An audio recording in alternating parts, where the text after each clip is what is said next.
el grado de riesgo, y para eso tenemos actualmente medios auxiliares de diagnóstico que nos pueden entonces indicar la insuficiencia placentaria y la probable alteración del bienestar fetal.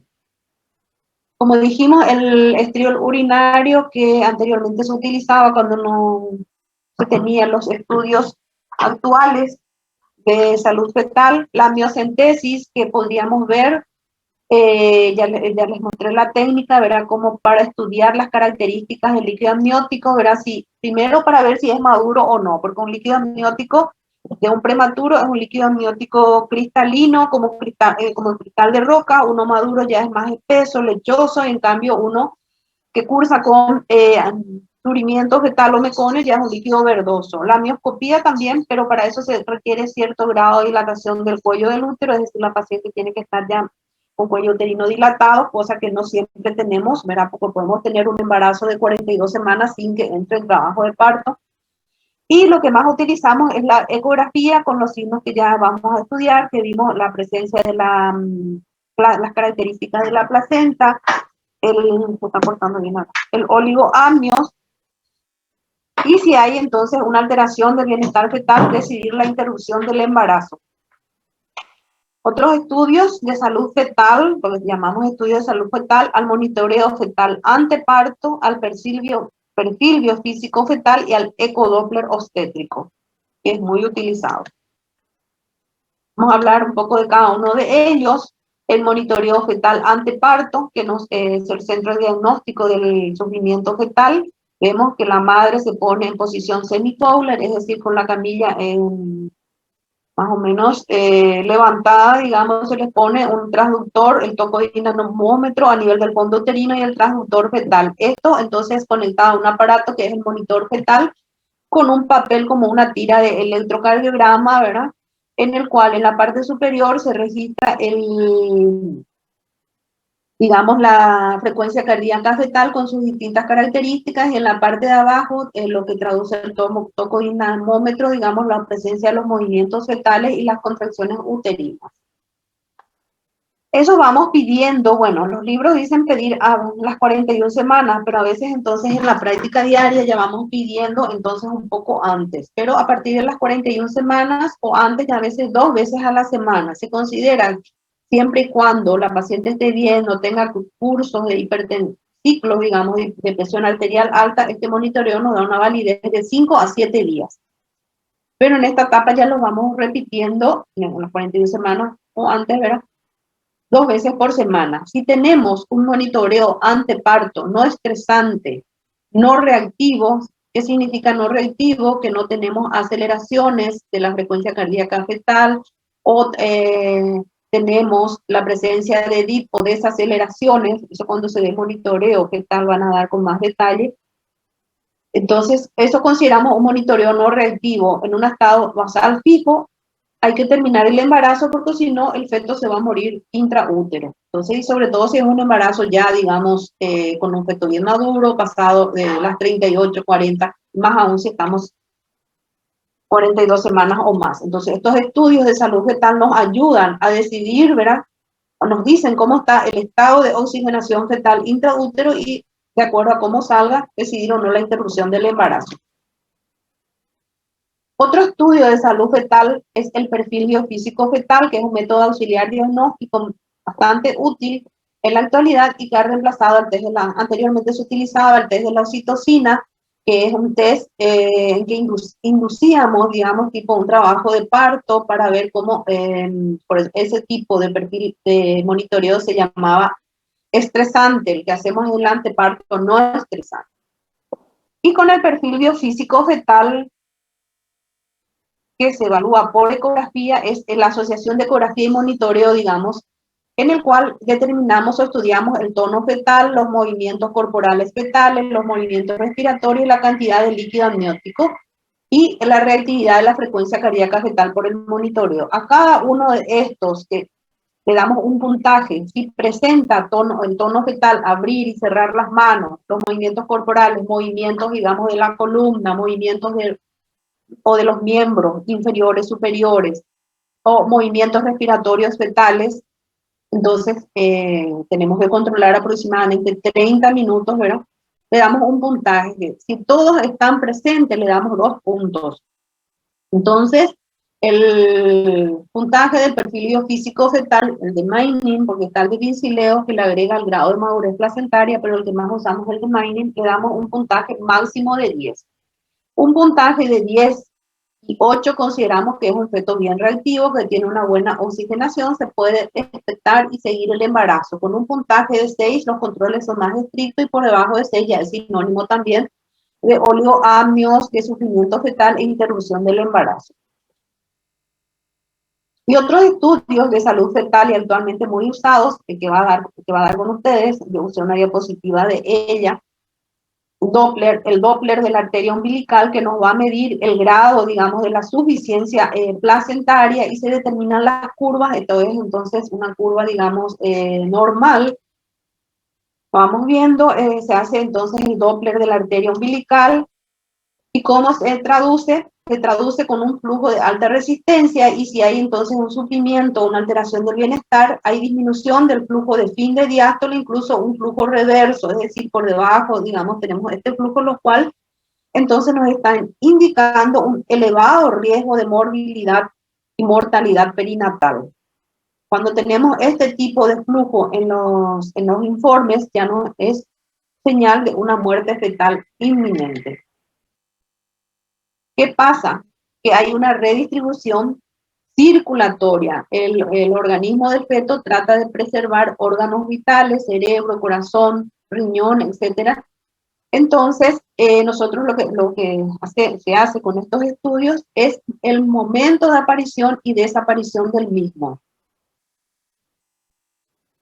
Se estudia con el Doppler cerebral fetal la relación cerebro-umbilical. Se afirma que la relación cerebral-umbilical es un elemento diagnóstico que predice mejor los fetos con restricción de crecimiento, hipóxicos y con alto riesgo de tener un resultado perinatal adverso. ¿Qué pasa? Cuando el feto recibe poco oxígeno, va a preservar sus órganos vitales, entonces va a producirse una vasoconstricción periférica y va a producir una vasodilatación en los órganos, digamos, que tiene que preservar, como el cerebro, corazón, es decir, el feto se está protegiendo. En tanto, se produce flujo ausente en la arteria umbilical que nos está indicando de que hay una vasodilatación cerebral. El flujo reverso en la arteria umbilical lleva a una vasodilatación a nivel cerebral. Entonces, un flujo normal de la arteria cerebral media al final lleva a un flujo reverso con posterior muerte fetal. O sea, por todos estos estudios de flujos por Doppler, uno puede predecir cómo va evolucionando, digamos, la oxigenación a nivel del feto. Entonces, poder predecir o decidir mejor en qué momento vamos a interrumpir el embarazo, no vamos a esperar, ver a tener ya todos estos, un flujo reverso a nivel de la arteria umbilical o vasodilatación cerebral para poder decidir una conducta, porque podemos ya entonces sacar un feto con secuelas, ya sea respiratorias o neurológicas. ¿Por qué? Porque ha estado en hipoxia intraútero. Entonces, en conclusión, el Doppler de las arterias uterinas, umbilical y cerebral media sirve como una forma de rastreo de enfermedades para establecer también riesgo de padecer algunas patologías o para predecir con alto grado de certeza el desarrollo de un embarazo sin complicaciones. Anteriormente no teníamos estos estudios y era nada más ya o decidir una conducta cuando había alteración de los latidos fetales. Hoy con estos estudios de salud fetal nosotros podemos decidir la interrupción del embarazo antes que tengamos los efectos nocivos de la hipoxia intraútero. Entonces, de ahí que es importante determinar si ese embarazo prolongado cursa o no con insuficiencia placentaria, porque vamos a tener más probabilidades de mortalidad fetal. Entonces, en un embarazo prolongado, los datos clínicos característicos de una insuficiencia placentaria es de que el útero, en vez de crecer, va decreciendo, digamos, o no va creciendo más en altura uterina. Hay una disminución de la cantidad de líquido amniótico o de la frecuencia o intensidad de los movimientos activos del feto. Y el objetivo en el manejo del embarazo prolongado es identificar cuál es el feto que puede estar afectado, reducir el riesgo fetal con la interrupción del embarazo, evitar la dismadurez, determinando un parto a término para las mujeres con alto riesgo de insuficiencia placentaria. Es decir, si una paciente nosotros vamos determinando de que tiene insuficiencia placentaria, no vamos a esperar que llegue a las 42 o 43 semanas, porque sabemos de que ahí sí podemos ya tener entonces más riesgo de esa hipoxia fetal. Entonces, ¿cuándo interrumpir el embarazo a término? Por ejemplo, una mujer con aborto habitual, que consideramos aborto habitual, son aquellos 3 abortos repetidos o 5 en forma alterna, la que tiene antecedentes de fetos muertos anteriores, o aquella paciente con diabetes, toxémica, eritroblastosis fetal o restricción de crecimiento intrauterino. Entonces nosotros vamos a controlarla más y vamos a decidir interrumpir el embarazo antes que se presenten los fenómenos hipóxicos. Y, por ejemplo, en una paciente con estas características podemos decidir su interrupción a las 42 semanas, a las 40 semanas, perdón, y no esperar, era un embarazo prolongado, de post-término prolongado. En un embarazo prolongado, a partir de las 41 semanas, tenemos que hacer vigilancia de ese embarazo clínicamente, todos los días controlarla, y a partir de las 41 semanas ya pedir los estudios, el monitoreo fetal, podemos pedir cada 48 a 72 horas, lo mismo que el Doppler, y a partir de las 42 semanas el monitoreo diariamente, la ecografía o ecodoppler 2 veces por semana. A partir de las 41 semanas, amniocentesis podemos realizar entre las 41 a 42 semanas. Si detectamos ausencia de un líquido amniótico, o acuérdense, oligoamnios nos indica o es sinónimo de un líquido teñido de meconio. Y en el trabajo de parto, ¿qué hacemos? Hay que controlar estrictamente los latidos fetales, la monitorización electrónica intraparto continua. Podemos hacer un pH del cuero cabelludo fetal para ver si ese feto no está en acidosis. Otra cosa, habitualmente en un trabajo de parto se deja que la bolsa de las aguas queden íntegras hasta el momento de la, digamos, dilatación. En cambio, en este caso vamos a proceder a una rotura temprana para ver las características de ese líquido amniótico, si es un líquido amniótico claro, teñido de meconio. Evitar uso de sedantes, porque pueden deprimir aún más al feto, lo mismo que anestesia con barbitúricos de acción breve. Podemos usar anestesia raquídea para ayudar a acelerar, digamos, el trabajo de parto, oxigenoterapia, y para cortar el periodo expulsivo, forceps o vacuum. Y sobre todo prever también que, como sabemos que son fetos, o en este caso ya serían recién nacidos muy lábiles, tener neonatólogos experimentados con experiencia en maniobras de reanimación intensiva y tener una unidad de terapia intensiva neonatal. No todo embarazo prolongado es sinónimo de cesárea, ¿verdad? Va a depender la vía del parto a la paridad. Si es una multípara, por ejemplo, podríamos darle parto vaginal, las condiciones obstétricas materno y maternas y las condiciones del feto.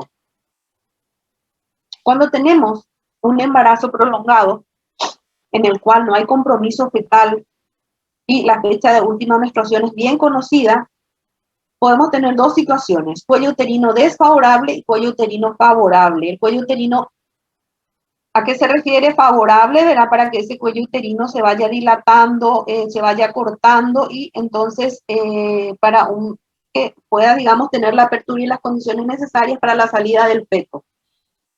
En un embarazo que está entre las 40 a 42 semanas, nosotros vamos expectando y hacemos los controles de salud fetal que ya dijimos, el monitoreo, el perfil biofísico, el Doppler para ver el estado de oxigenación fetal y cómo va creciendo ese feto también hasta que entre espontáneamente en trabajo de parto.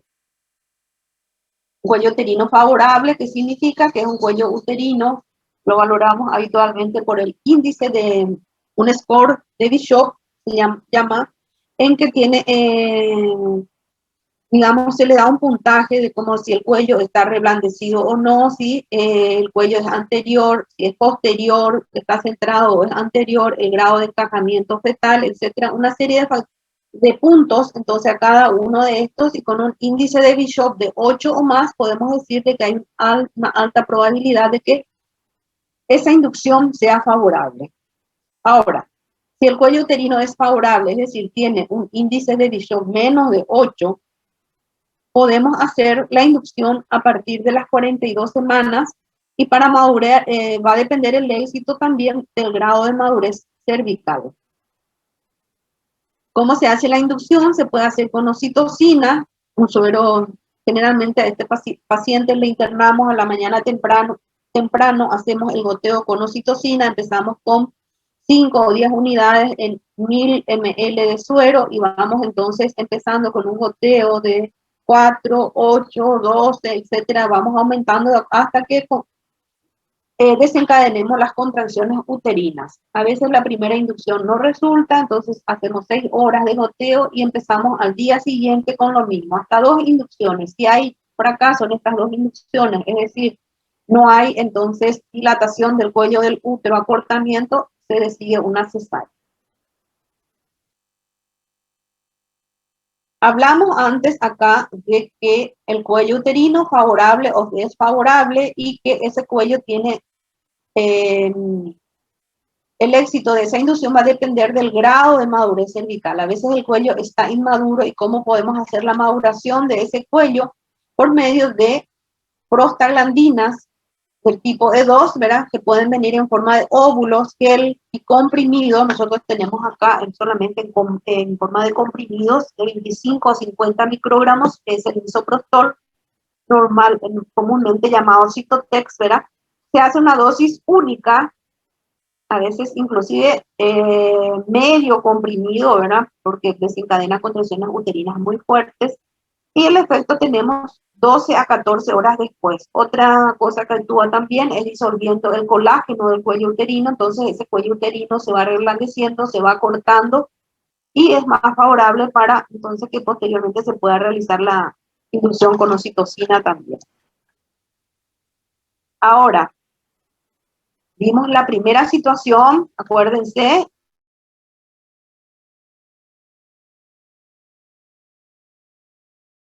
El otro caso es el embarazo prolongado con... Hola, ¿están ahí? No, se va a mi internet.